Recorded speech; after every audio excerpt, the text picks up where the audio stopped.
सीमा हैदर नाम तो सुना होगा। दरअसल में सीमा की चर्चा ना सिर्फ भारत में है बल्कि समूचे देश में है और लोग ये जानना चाहते हैं कि आखिर क्या सीमा भी भारत छोड़कर पाकिस्तान जाएगी।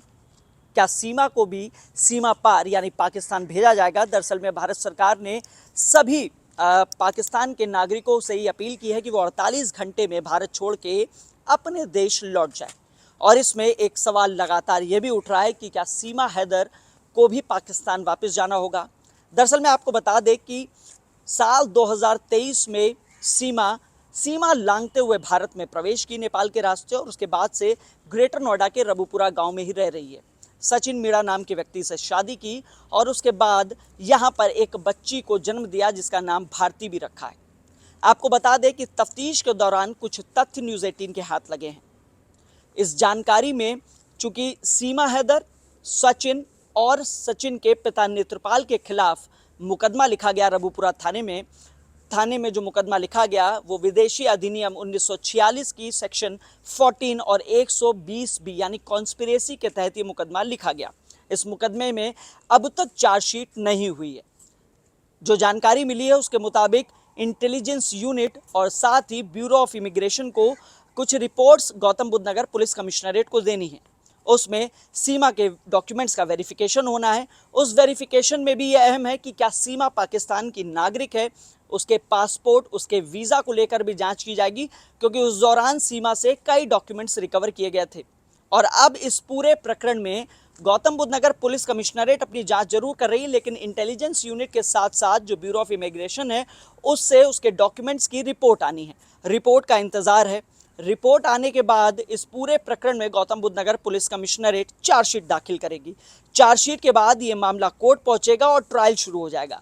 और ऐसे में सरल भाषा में ये समझा जा सकता है कि जब भी किसी नागरिक के ऊपर मुकदमा लगता है या लिखा जाता है और उसके बाद उसका ट्रायल लगता है, शुरू होता है, तब तक उसे वापस नहीं भेजा जाता है। लिहाजा एक चीज़ तो स्पष्ट हो गई कि सीमा अभी यानी 48 घंटों में भारत छोड़ के वापस नहीं जाएगी। इसके कई अन्य ग्राउंड्स भी हैं, लेकिन आपको बता दें पहले ट्रायल शुरू होगा। ट्रायल सुनवाई शुरू होगी। सुनवाई के बाद सीमा पर सज़ा भी तय की जाएगी और उसके बाद सज़ा भुगतने के बाद ही उसे वापस भेजा जाएगा या वो दोष जो लगाए गए हैं, जो आरोप लगाए गए हैं सीमा में, वो निर्दोष साबित होती है। उसके बाद की आगे की प्रक्रिया होगी, तब भी उसे वापस जाना होगा क्योंकि वो अवैध रूप से इलीगल तरीके से नेपाल के रास्ते भारत पहुंची थी। लेकिन यह भी 48 घंटों में नहीं होने वाला है। जानकारी के मुताबिक एक तथ्य यह भी है कि सीमा ने भारत में रहने के दौरान एक बेटी को जन्म दिया जिसका नाम भारती रखा है। लिहाजा टेक्निकलिटी से समझे तो उस बेटी का जो जन्म है वो भारत की धरती पर हुआ है, लिहाजा उसे भारत की नागरिकता मिलेगी। और आने वाले वक्त में जानकारी ये बताते हैं कि अगर इस ग्राउंड पे सीमा प्ली करती है तो उसे कहीं ना कहीं बेनिफिट भी मिल सकता है। चूंकि बच्ची छोटी है और ऐसे में बच्ची भारतीय नागरिक है, लेकिन सीमा अभी तक भारतीय नागरिक नहीं है, अवैध रूप से भारत में रह रही है। हालांकि ये दावा लगातार किया जाता है कि उसने हिंदू रीति रिवाजों से शादी की है, हिंदू रीति रिवाज अपना लिए हैं और वह सचिन मीणा की वाइफ है यानी पत्नी है।